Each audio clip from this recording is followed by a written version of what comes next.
Excuse me. Again, the burping. But anyway, so, moving swiftly on with episode 4. Episode 4, the basic plot is that this young guy called Lucian is taken underwater by this seal-like creature. And the team are investigating. Excuse me. The team are investigating his disappearance, and they're trying to find the creature and find out where the anomaly is. And they find the anomaly is underwater. Then, when they're doing a search for the creature, Abby is taken. So, Cutter and Connor have to go and rescue Abby from the creature. And there's some tension between Connor and Abby because Caroline is interfering with their lives, and she's just coming to the flat all the time. And there's many more secret things within this sort of, with the evil operation with Leak that's going on. So yeah, episode 4. This one's big. I loved episode 4. Much needed return to form. Episode 3 wasn't bad. It was alright, but this one is a lot more interesting. I really like this one. Mainly because of Abby and Connor. This is really an episode all about Abby and Connor. But this episode is brilliantly paced. It is intriguing and exciting and thrilling. It has a lot of great stuff in there. I think the CGI for the creature is really good. Really, really good. But yeah, and it is quite scary and suspenseful when, a lot of this is set underwater, which is quite nice actually, which is quite good. It's different. But yeah, I have to really give props to the acting here. The acting here is probably at its best. I mean, Angela Potts and Hannah Spearritt, they deserve to be commended for this episode. The tension between Abby and Connor is really well done in this episode, and then Connor's determination to rescue her as well.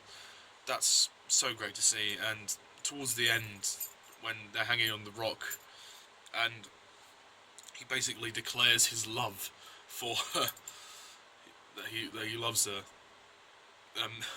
It's so sweet. It's very touching, and it's nice for Connor as well, because he's become more confident. He's not so awkward anymore. He's more determined. He's more brave, and yeah, that's great.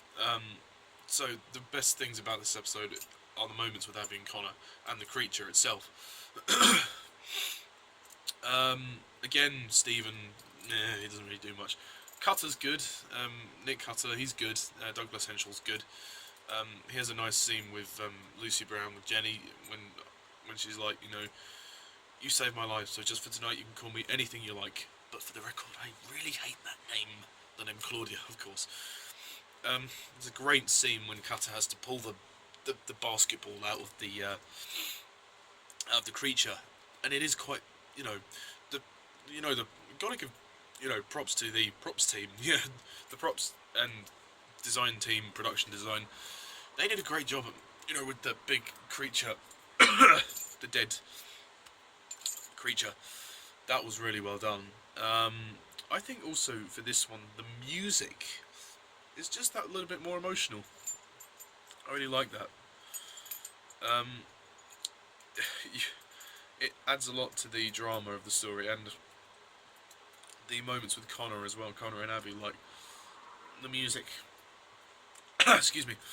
The music helps with that as well. So that's always nice to see.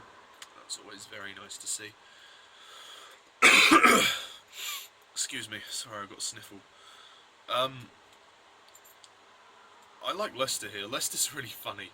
Lester's a funny guy here. He's got some good humour this time. The script is good for this one. I also like the moment when Cutter's chasing the cleaner. That's really intense and thrilling. This episode is quite tense. There's some really good thrilling moments. Also, when that scene at night time when they're in the canal and I believe it's the canal, near the river. They're trying to get the creature, and Jenny falls in, and then Stephen begins to shoot down the creature.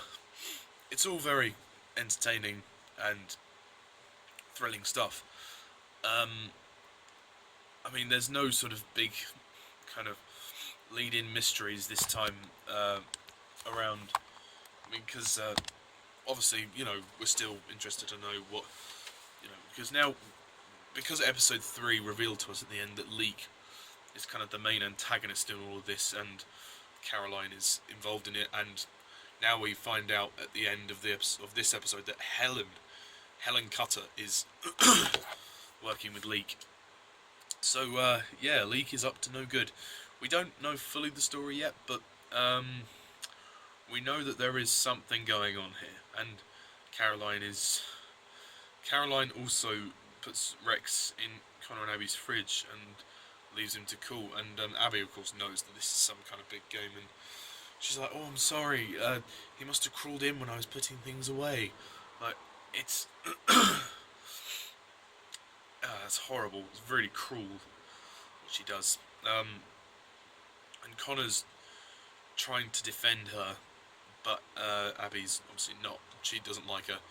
So there's that sort of tension because of what Caroline's doing, and that's affecting Connor and Abby's relationship as well, because they have to live together. So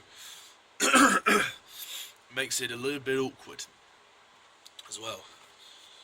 Yeah. I don't really know what else to say about episode 4. It moves at a great old pace. Some great dramatic moments. Like the shots of Abby underwater as well are really quite dramatic as well. Like for Connor as well, I think Andrew Lee Potts does a superb job with Connor in this episode.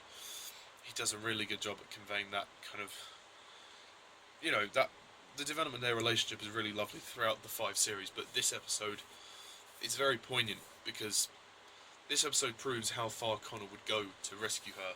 He would go to the ends of time to find her, and it's really great to see that relationship kind of grow stronger. And the scene at the end when she's like, you said something to me on the other side of the anomaly.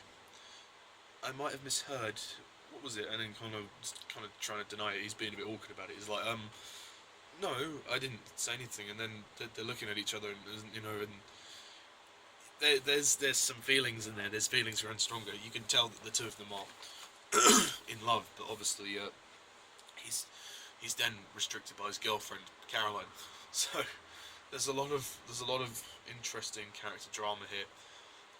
There's sort of less focus on the creatures this time around and where the creatures came from. Yeah, it's pretty good. I think it's actually really good. Very, very good. It's a very emotional episode for Connor as well because of the lengths he has to go to rescue Abby. Excuse me, I'm coming a bit under the weather. But yeah, no, it's really good. It's really, really good. And I think the music for this episode is brilliant as well. Just fantastic music. It's, you know, it's really nice. It is mainly focused on Abby and Connor though, but the others are good too. Sorry if I've been a bit slow this review. As in slow talking, because I'm I think I'm coming down with a bit of a cold, so yeah. Production and set design is fantastic as ever. The writing is, I think this is one of the best written episodes of the show. The writing's never been amazing, but it's been good enough, and I think the writing for this show, for this episode anyway, is good.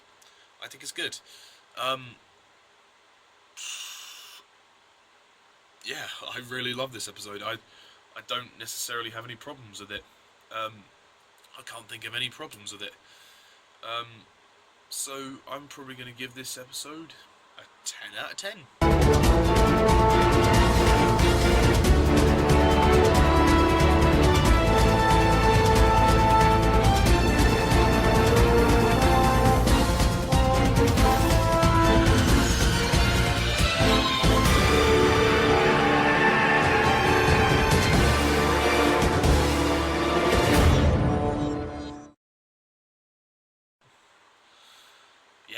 big surprise there, wasn't it? It's nice to come to an episode that's really kind of quite deep and meaningful this time around. It's about the characters, and it's about Connor's and Abby's relationship. It's not about the creatures or any of that. It's about the characters, and that's good. I don't know what else there is to say about it. It's really good, and obviously Helen's brief cameo appearance at the end is good. I like Juliet Aubrey as Helen. So yeah, that's all I have to say really about episode 4. So, what do you think about episode 4? Do comment down below and let me know. And stay tuned when I review episode 5. Also, I'm going to be doing re-reviews of Indiana Jones, because my previous reviews have some issues. Just they had technical issues, so I had to delete them. And plus, this time I can do sketches as well. I'm going to do opening sketches. I might do the same with Planet of the Apes as well, because The Watch has been doing that with Planet of the Apes as well. So I might do that too. And then Doctor Who Series 9, and continuing with the Primeval reviews as well.